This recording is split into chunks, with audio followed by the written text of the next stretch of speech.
Magandang araw mga ka-tracker, at eto na po, no, yung hinahanap po lagi natin na drop side, molly ang harap, molly ang likod, no. So nakamolly po to mga ka-trackers, no.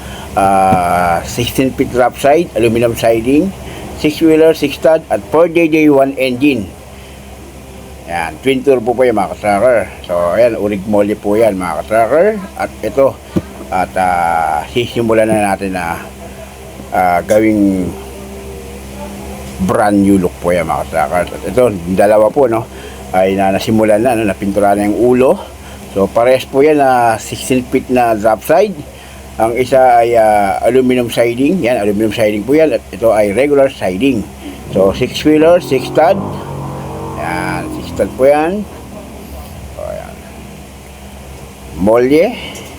molly ang harap din po. At 4SK1 po ang makina, 4JJ1-12 engine. Kaya mga ka-trackers, ano pa? Tawag lang po kayo, no? Alam mo na.